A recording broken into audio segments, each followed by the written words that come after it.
All right, who's the one overachiever on this Boise State football team that you think deserves, I don't know, a little something, some props, if you will, from you? Call 208-424-9300 on the Taco Bell hotline. This is our video segment. So we're going to be on YouTube Live right now, guys. You can see us in the RowPaint.com studio for the next couple of segments. Prater, we've been hard on this football team, rightfully so or not, this week. And we've called out some people. And today we thought, you know what? Who are the overachievers on this? If we're talking about, say, underachievers yesterday, looking at like, well, why doesn't JVM have more than a sack and a half? Why don't these corners have more than one interception collectively? You know, now let's go to the guys who maybe we didn't think would be household names that are so far. Or just all in all, Prater, this program, as you know, was built, I think, on the overachiever, right? I think that's an absolute compliment. Boise State was able to build this thing with far less resources than the teams that it was surpassing in its construction. And we thought, what the heck, man, overachievers. Yeah, there's definitely some overachievers on this team. We stopped at 4. And you can make a case for a few more. We'll throw out our 4 names. We'll talk about that. And then we'll dive into the Mountain West at 5:15, kind of have some of the same conversations about some of the coaches and players and teams out of the Mountain West. But let's focus on Boise State and the 4 players that we think are overachievers. We got 2 offensive guys and 2 defensive guys. We'll throw out the names. You guys throw out other names because I think that there could be some gray area. But I think that there's 4 very, very, very clear overachievers on this football team. Yeah. We came up with 4, right? What I just said. Yeah. We have our 4. You guys text us with yours. And I don't know, Greg, shoot us. Who's first on that list? Yeah, so let's start with the guy who surprised, I think, a lot of people out of the backfield, and that's the running back, Dylan Riley. Dylan Riley, overachieving, Prater. He's leading this team in rushing. Dylan Riley is, and it's kind of not even close. 393 rushing yards for Dylan Riley, 284 for Sire Gaines. Math majors, that's 109 yards to Dylan Riley. He's 7.4 yards per carry with 53 carries. That surprised me. Dylan Riley leads this team in attempts. And he's not the RB1. Matter of fact, you look at the depth chart, don't probably need to, it's useless, but he's 3rd on that depth chart. He also leads this team in touchdowns. He has 6 total touchdowns. The next highest has 2 on this team.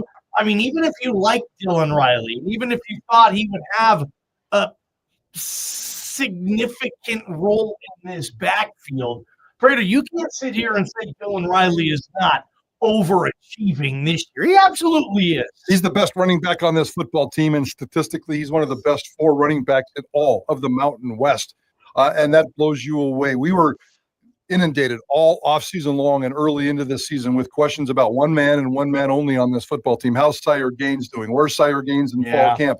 How's Sire Gaines going to be this year? How many yards is Sire Gaines going to have?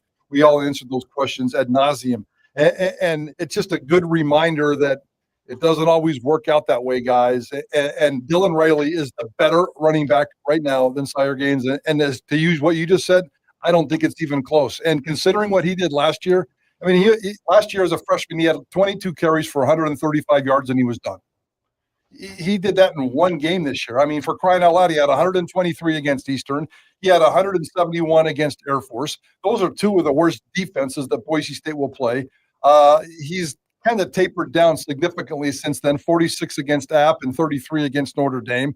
Hasn't scored against since that Air Force game. 5 touchdowns, but 4 of them were in that 1 game. But look at his entire body of work, the 7.4, as you said. And he's also caught balls, six balls for 100 yards and a touchdown with a long of 75. And if it wasn't for Malik Sherrod, and maybe we need to take a look at Malik Sherrod and the punt and kick return, and because he's been dependable back there, but he certainly isn't a difference maker. You do have to worry about Dylan Riley's workload. He's still just a young kid, and he's getting a lot of work. That work is tapered off a lot.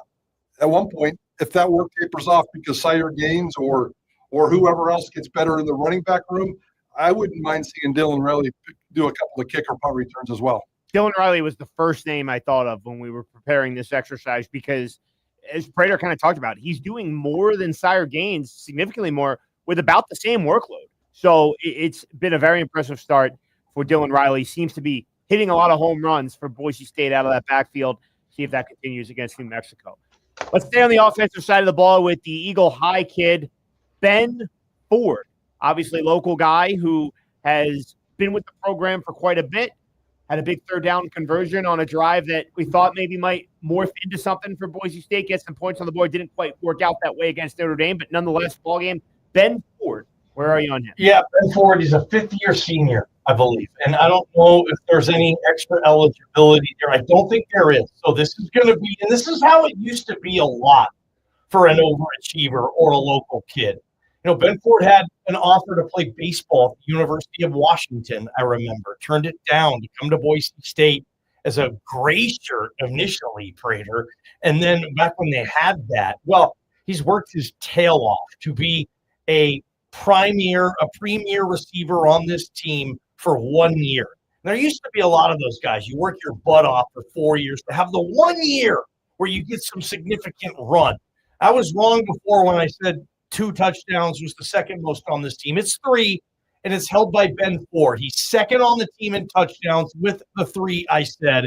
He is second on the team in receptions with 14. Only Latrell Caples has more. He has the exact same amount as Chris Marshall, if you're wondering. Those 2 have 14 catches each, 15.8 per catch.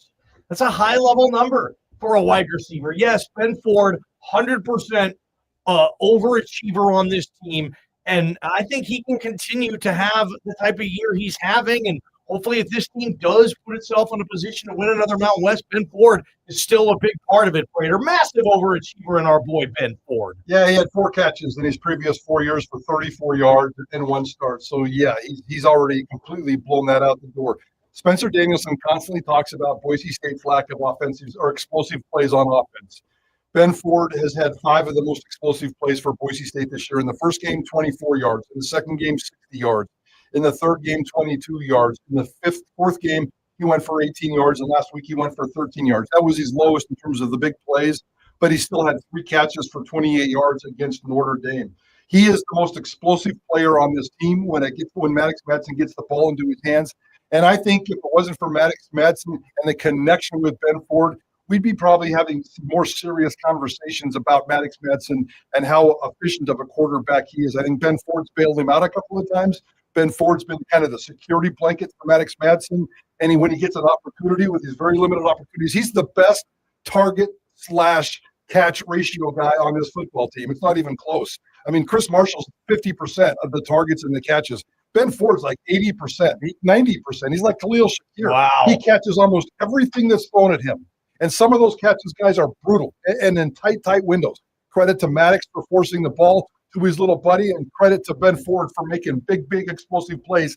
One of 8 players on this team who already has his degree, a complete and total overachiever. Yeah, no 2 ways about it there. I remember when I was kind of first doing my homework on this year's team, obviously heard a lot about Chris Marshall. Latrell Caples, figured, okay, he's been around the block quite a bit for Boise State. He's a name that I got to keep an eye on. And, of course, Matt Lauder as a tight end. But Ford was not somebody at the top of mind.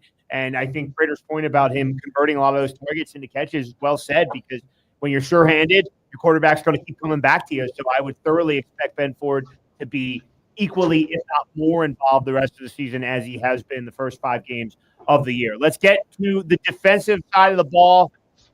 Boen Phelps, linebacker, obviously had that pick 6 against App State at the end of the game. Yeah, who else, guys? 208-424-9300. Text anybody else you think is overachieving this year. Boen Phelps, I mean, you could maybe say he's the poster boy for the overachievers this year. He won Mountain West Defensive Player of the Week in a game in which he didn't even start. I don't know if he started a game this year, but he's got tackles, he's got TFLs, he's got interceptions, he's got return yards, he's got touchdowns. I still don't know, how often he's going to play from week to week. It felt like against Notre Dame, I saw a lot more Jake Ripp than Boen. Phelps, that's fine for whatever reason, but here's a guy that walked on. Now he's on Scully, flying around, and I expect him against Mountain West teams to be a really good player like he's been.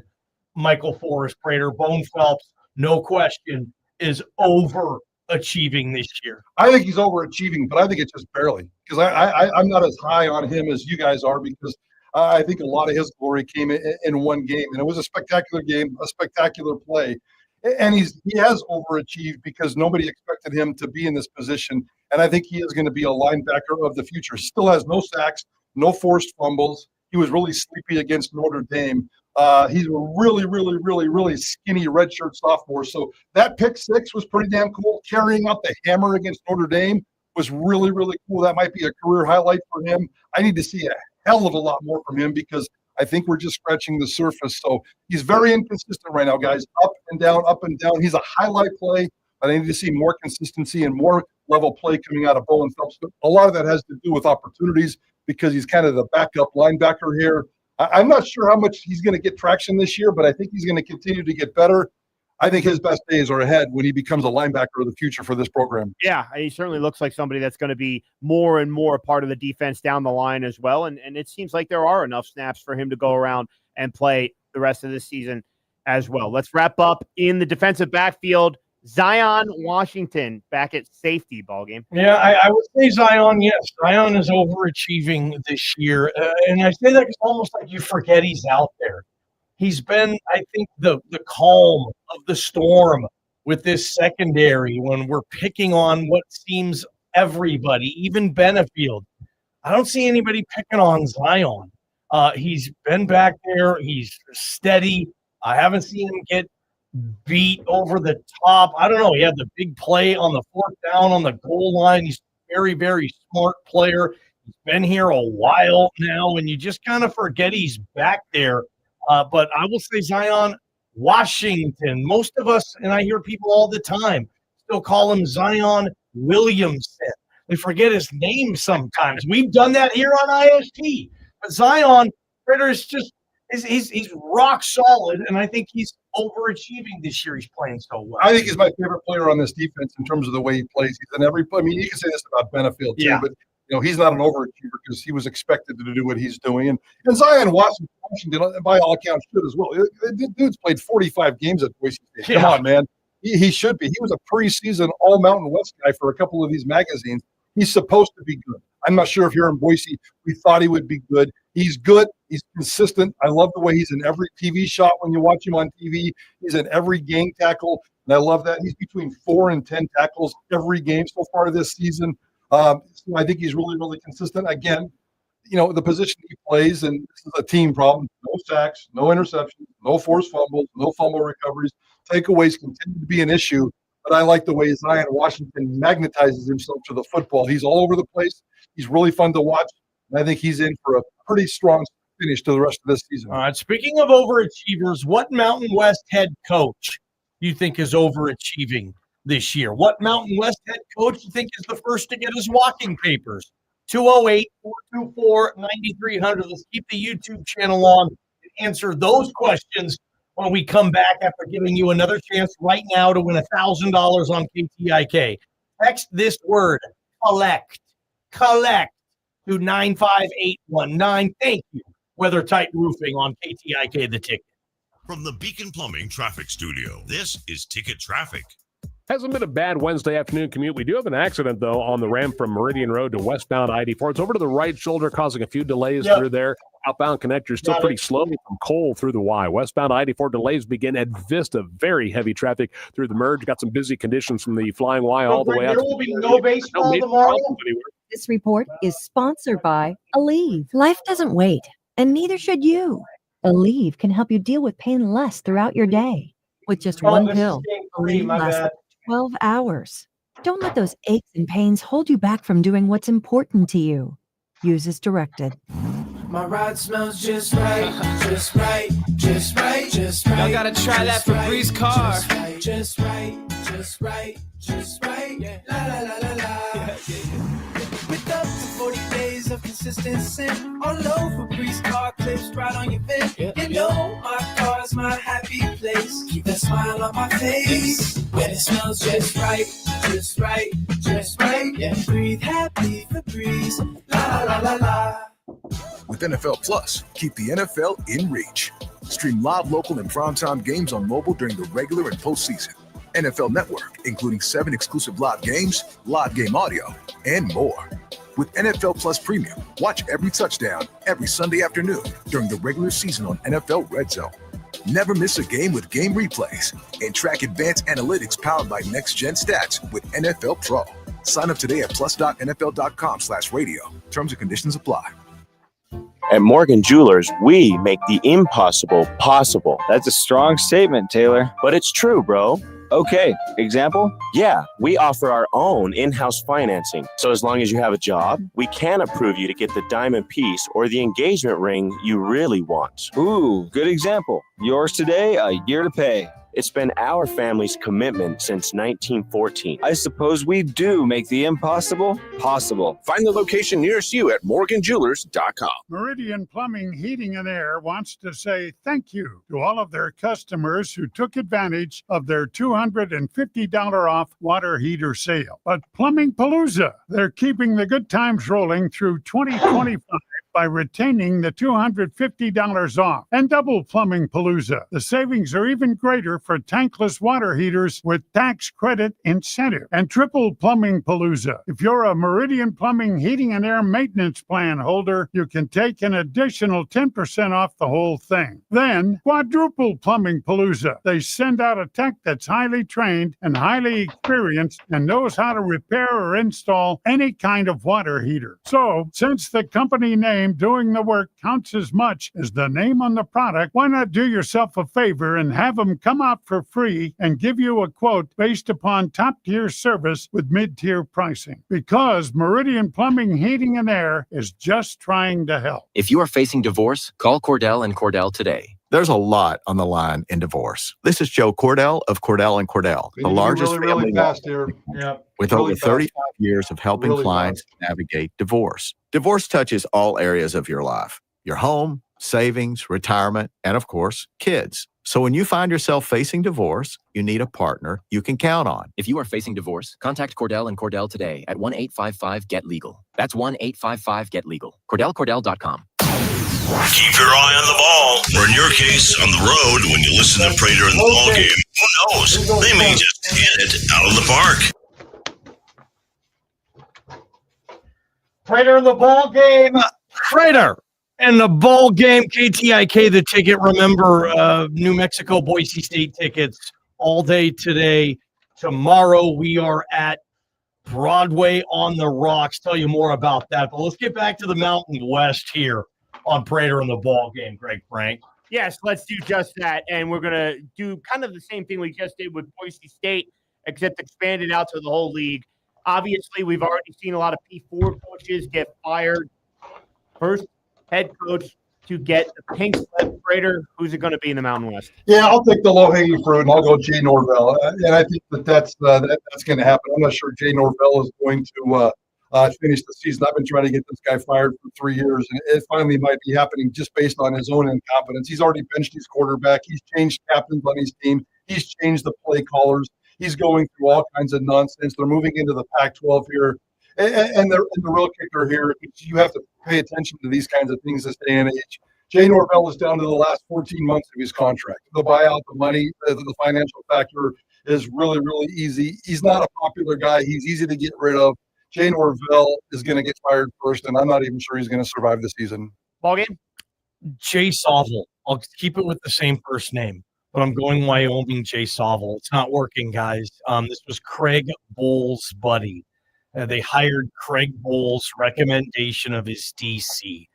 Never had been a head coach at any level, and he is not winning in Laramie, and it's worse. And people actually thought this team was going to be good this year because they did return a lot of production. It's clearly not working. Sorry, up in Wyoming, heading into the new version of the Mountain West. Jay Sovil will be gone. I don't know if he's gone in season, but he'll be a Black Friday guy for me. The problem with him, he's got 4 years left on his contract. Good point. 4 years left on his contract, and I'm not sure they can afford to buy him out. That USA database guy of coaching salaries came out today. It lists all that stuff. I forgot to look at Sawville's buyout, but he's got 4 years left on his contract. It's tough for Wyoming if they just want to write it out or say, you know what, let's nip this in the bud. Yeah, I thought of Jeff Choate, but he's got 3 years left on his contract. So another guy that perhaps the contract might help him stick around. All right.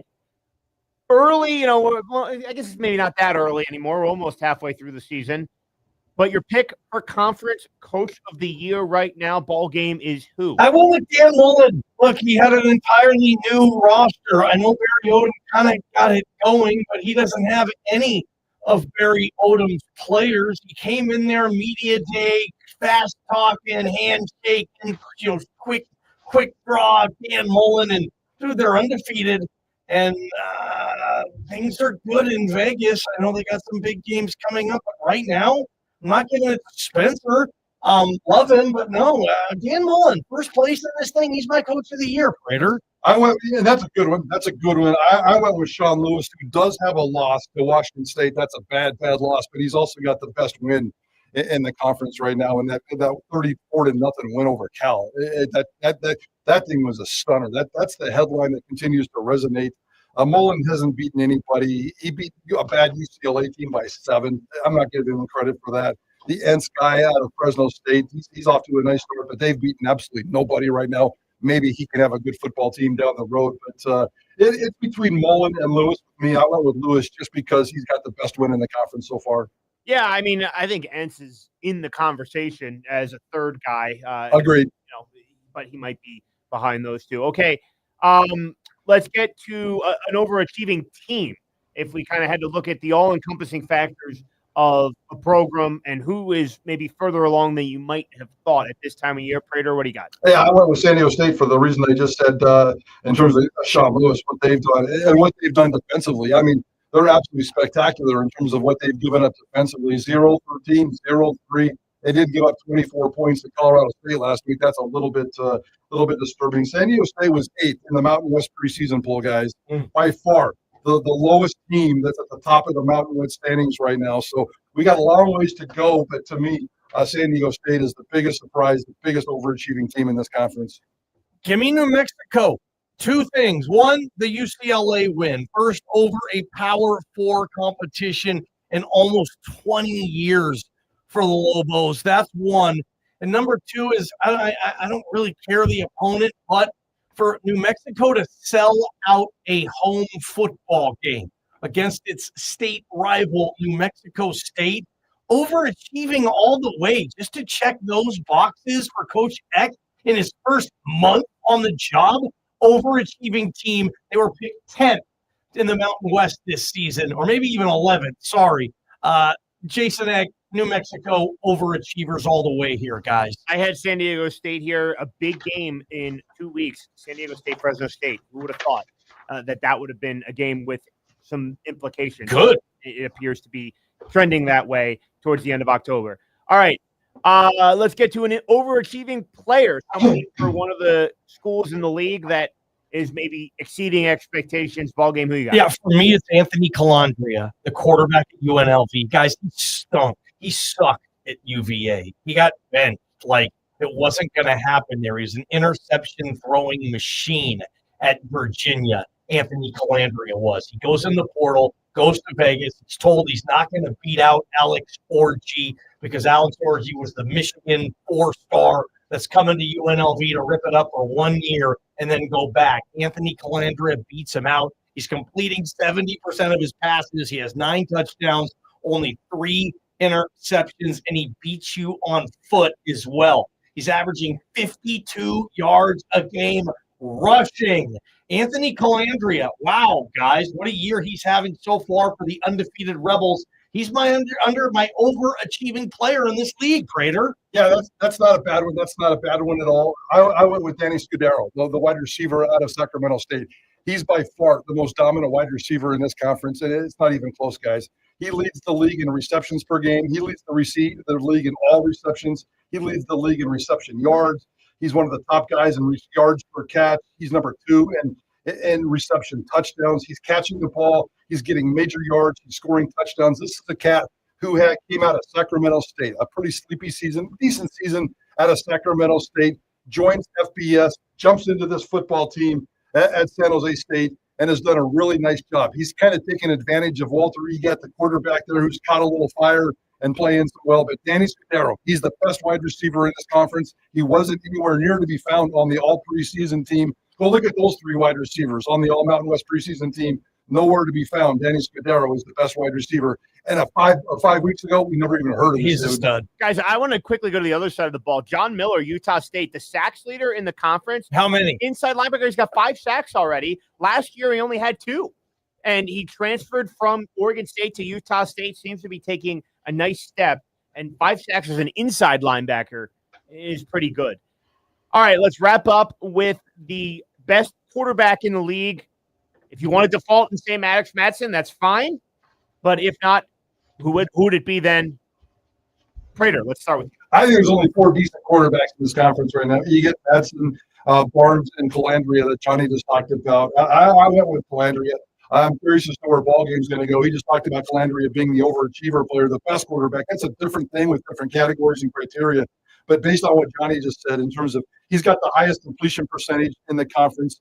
He's passed over 1,000 yards already, 9 touchdowns, 3 interceptions. He leads the league in terms of running for quarterbacks. He did have 1 good game against UCLA. Again, I'm not giving a lot of people credit for that UCLA win, but he's been pretty darn steady. He's probably the most steady, consistent quarterback in the Mountain West right now. It's a tight race between him and probably Barnes out of Utah State, but I went with Calandria out of UNLV. Yeah, I'm going, guys, Bryson Barnes. I didn't go with Mad Dog either. Bryson Barnes leads the conference in touchdown passes. Bryson Barnes leads the conference in touchdown rushes. He has 6 rushing touchdowns. Dylan Riley has 5. He's second. He's first in both those categories. He also leads the Mountain West in passer rating, 66% of his passes he's completing. The only other stat he's ever led the league in was interceptions. This guy led the Pac-12 in interceptions 2 years ago. Now, new life under Bronco Mendenhall, a scary Utah State team with a quarterback playing this well. The Pig Farmer, Prater, he's having a hell of a year. Love the Pig Farmer. Love what he did at Utah. Love what he's doing at Utah State. And don't forget, he put all that stuff together with a schedule that includes a game at Texas A&M and a game at Vanderbilt. Wow. You're still having that. I want to wrap up with a question for the two of you. Walker Egat last week against New Mexico, 26 for 30, 334 yards, 3 touchdowns, no picks. Maddox Madsen, we getting a similar stat line against that same New Mexico team this week? Ooh. He needs it. He should. Hopefully he has a receiver the way that played like Prater's guy. God, that guy was everywhere. Hard to think that 3 years ago Sacramento State had him and Cam Scadaboo on their roster. Now they're both some studs. Great stuff, Greg. Hey, Boise State, New Mexico. Who wants to go? All you got to be is caller number 15, 208-424-9300. Prater in the ball game. This is Idaho Sports Talk with Prater in the Ball Game. Brought to you by RopePaint.com.